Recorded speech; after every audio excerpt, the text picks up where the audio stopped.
The rain in London doesn't just fall. It searches for the gaps in your collar and the hidden fractures in your spirit until you are soaked through with a chill that no hearth can warm.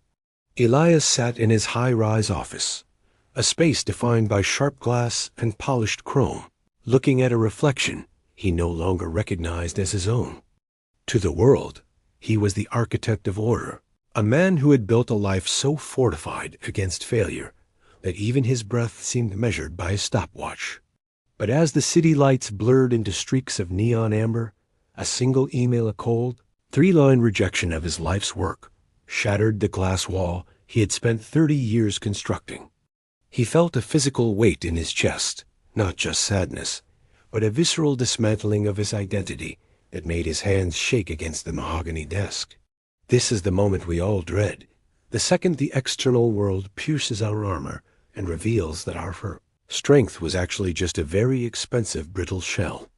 We spend our lives building defensive walls, convinced that if we are smart enough, rich enough, or stoic enough, the world cannot hurt us.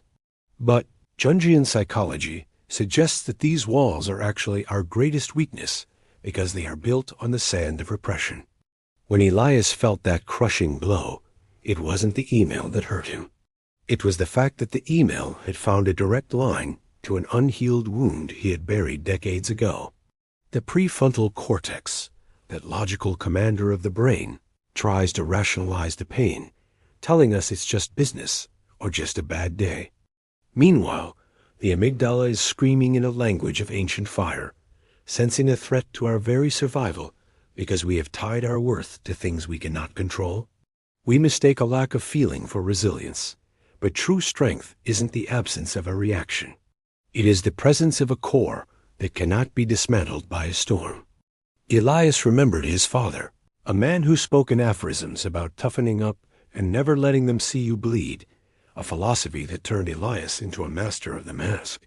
This is what Carl Jung called the persona, the social coat of armor we wear to navigate the world and win the approval of the tribe.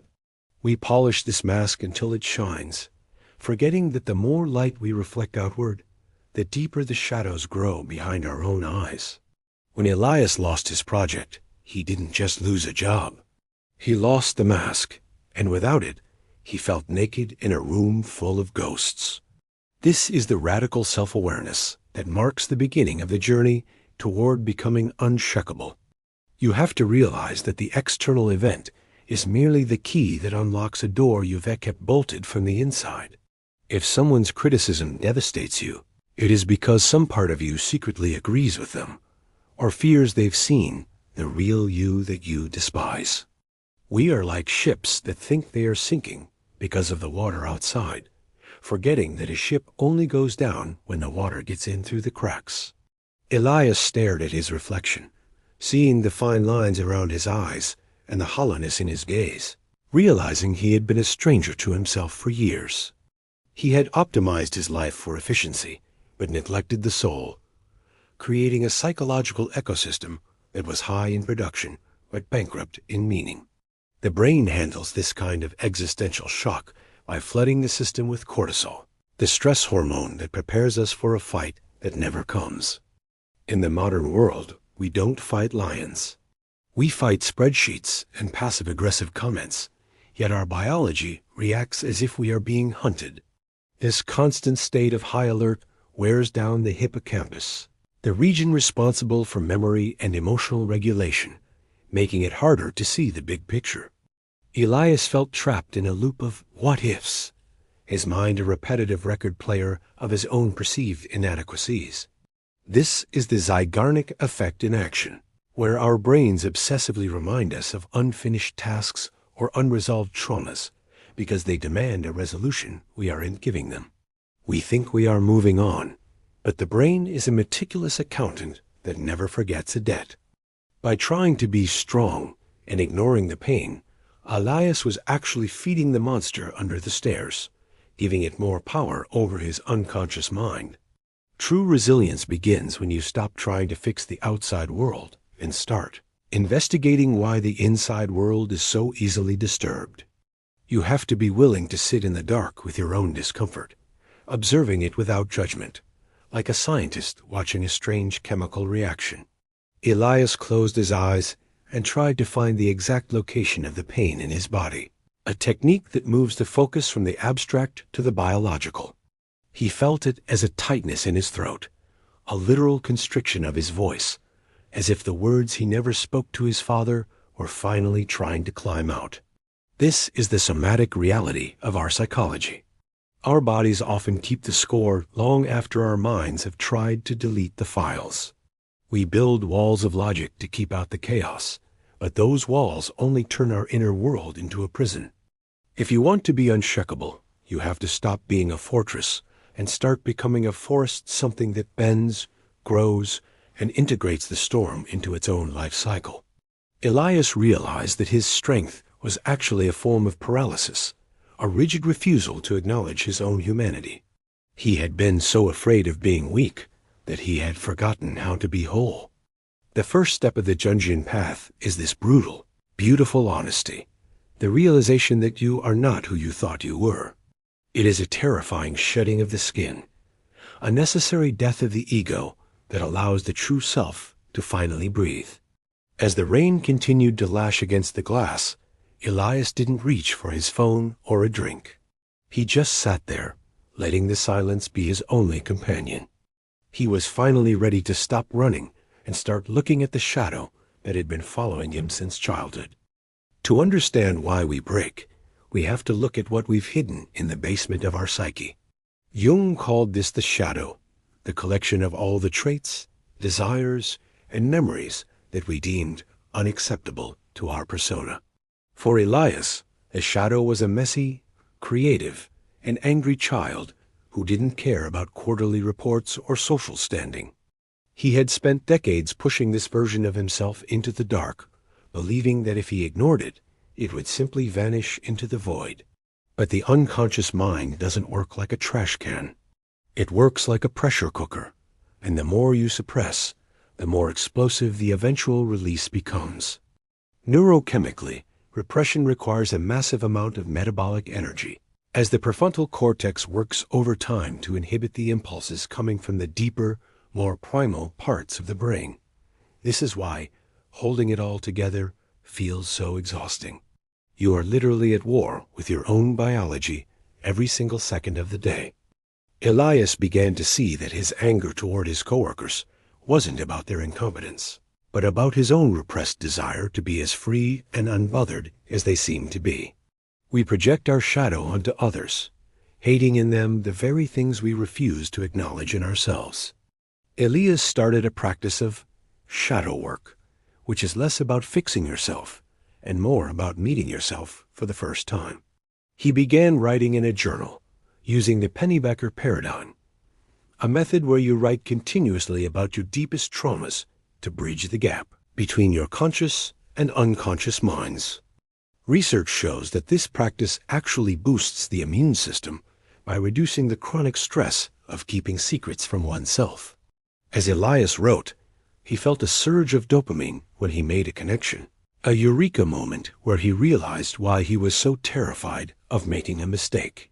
It wasn't about the job. It was about the 8-year-old version of himself, who had failed a piano recital and saw the disappointment in his mother's eyes. That memory was stored in his long-term memory, coated in the emotional glue of glutamate, making it a permanent fixture of his internal landscape. Every time a project at work went sideways, his brain wasn't reacting to the present. It was replaying that recital on an infinite loop. By bringing this memory into the light of the present, Elias was effectively declawing the monster. You cannot fight what you cannot see, and most of us are being punched by a ghost we refuse to name. Integration means taking that weakness or failure and saying, yes, this is also me, and I am okay with that. This process is not a gentle stroll. It is a descent into a cave where you have to wrestle with the parts of yourself you find most repulsive. Elias found that he had a deep well of resentment toward the very people he had tried so hard to please. He had to acknowledge his own capacity for cruelty, his own vanity, and his own desperate need for validation. Jung famously said that one does not become enlightened by imagining figures of light, but by making the darkness conscious. This is the secret to resilience. When you know your own darkness, you are no longer afraid of the darkness in others. If Elias knew he was capable of being petty or insecure, a petty comment from a rival no longer felt like a personal assault. It felt like a shared human struggle. He was moving from a state of fragile perfection to resilient wholeness. This shifts the brain's response from the sympathetic nervous system, fight or flight, to the parasympathetic nervous system, rest and digest. He was literally retraining his heart rate variability, becoming calmer because he was no longer hiding from his own reflection. The shadow is also where our greatest untapped potential resides, the gold that we threw away because it didn't fit our professional image. Elias rediscovered his love for drawing, a useless hobby he had abandoned because it didn't contribute to his career trajectory. As he integrated this unproductive side of himself, he found that his problem-solving skills at work actually improved. By allowing himself to be imperfect, he opened up new neural pathways in his right hemisphere, the side of the brain associated with creativity and holistic thinking. He was no longer a rigid machine. He was becoming a multifaceted human being. This is the irony of the shadow. The thing you fear most is often the thing that will save you. Resilience isn't about being a wall of stone. It is about being a mosaic, something made of broken pieces that has been put back together into a more beautiful and complex pattern. Elias was beginning to see that his breakdown was actually a breakthrough in disguise. The unshakable state is not a place where you don't feel pain, but a place where pain no longer feels like an existential threat. It is the realization that your core identity is much larger than any single success or failure. As Elias integrated his shadow, the persona he had spent years crafting began to feel like a suit that was 3 sizes too small. He realized that the architect Elias was a fiction, a character he played to win a game he didn't even want to be playing. This is the stage of individuation, the process of becoming the person you were always meant to be before the world told you who you should be. It requires a radical unmasking, which is terrifying because we fear that if we drop the act, we will be rejected by everyone around us. We are social animals, and our brains are wired to prioritize social inclusion as a survival mechanism. The anterior cingulate cortex, which processes physical pain, also lights up when we experience social rejection. This is why being yourself feels like a life or death risk. To the ancient parts of our brain, being cast out of the tribe meant certain death. But Elias was beginning to realize that the tribe he was pleasing didn't even know him. They only knew the mask. Living for the approval of others is a form of slow-motion suicide, where you trade your soul for a fleeting sense of security. He began to test the waters of authenticity, speaking his mind in meetings instead of saying what he thought people wanted to hear. To his surprise, the world didn't end. In fact, people started to respect him more. Authenticity has a vibrational frequency that others can sense. It is a lack of cognitive dissonance that makes a person appear grounded and powerful. When your internal state matches your external expression, you stop leaking energy through anxiety and self-doubt.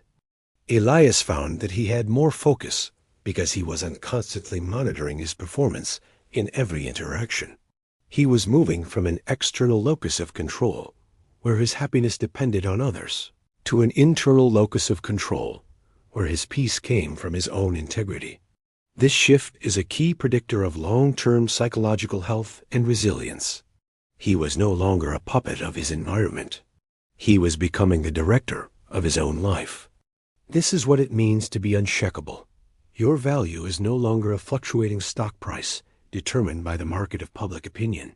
The process of individuation often involves a period of isolation, which Jung referred to as the nakia, or the dark night of the soul. Elias found himself spending more time alone, not out of loneliness, but out of a need to hear his own voice without the interference of the social static. During this time, the brain's default mode network, The system that activates when we are at rest begins to reorganize. It starts to weave together the disparate parts of our experience into a coherent narrative of the self. Elias was no longer just a collection of roles: son, employee, citizen. He was a unified being with a unique purpose.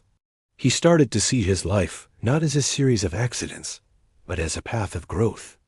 This narrative identity is what allows people to survive extreme hardship. If you have a why, you can bear almost any how. Elias's why was no longer about status, but about the expression of his true, integrated self. As he shed the persona, he noticed that he was no longer triggered by the things that used to derail him. When a colleague tried to undermine him, Elias didn't feel the need to defend his ego, because his ego was no longer the center of his world. He was operating from the self, the Jungian term for the totality of the psyche that encompasses both the conscious and the unconscious. The self is like the eye of a hurricane. It is a place of absolute stillness, even when the world is in chaos. By anchoring himself in the self, Elias became a person who could walk through fire without being burned.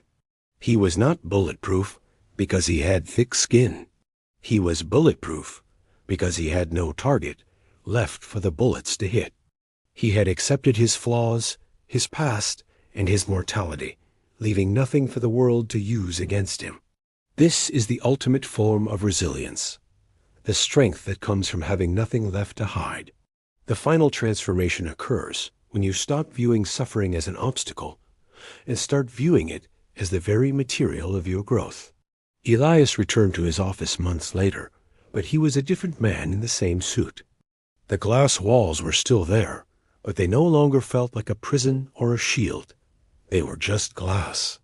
He understood now that external events are neutral.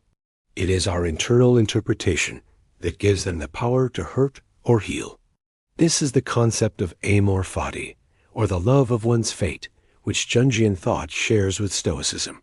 When you accept every challenge as a necessary step in your individuation, you become invincible. Not because you always win, but because you can no longer lose. Even failure is just more data for the self to process and integrate. Elias saw the rejection of his project not as a catastrophe, but as the violent mercy that had forced him to wake up. Neurobiologically, this state of being is characterized by high levels of gamma waves, the brain waves associated with high-level information processing and peak experiences of consciousness. Elias was no longer living in a state of reactive stress. He was living in a state of proactive flow. He had achieved a level of neural complexity that allowed him to hold contradictory ideas, like success and failure, without being torn apart by them. He could be ambitious without being attached to the outcome, and compassionate without being a doormat. This is the conscious shield. It isn't a wall you build to keep the world out. It is the clarity of mind that allows you to see through the illusions of the world. When you are fully conscious of your own internal landscape, the external world loses its charge. You are no longer a victim of circumstance. You are the master of your soul. Elias looked out over the London skyline one last time, feeling a sense of profound peace that he had never known in his years of success. He knew that there would be more storms, more rejections, and eventually the finality of old age and death. But he was no longer afraid. He had dived into the depths of his own psyche and found that he was not a fragile ego, but an ancient, resilient consciousness. The internal wounds that once bled at the slightest touch had become scars of wisdom, strengthening the very fabric of his being. He had integrated his shadow, shed his mask, and found his center. He was, at last, unshakable. This journey is available to everyone, but it requires the courage to stop building walls and start digging deep. It is the path from a half-lived life of safety to a fully lived life of wholeness. The story of Elias is the story of the human condition, the struggle to move from the fear of the dark to the mastery of the light. We are all architects of our own internal skyscrapers, and we all eventually face the storm that tests our foundation. The question isn't whether the storm will come, but whether you have built something that can weather it.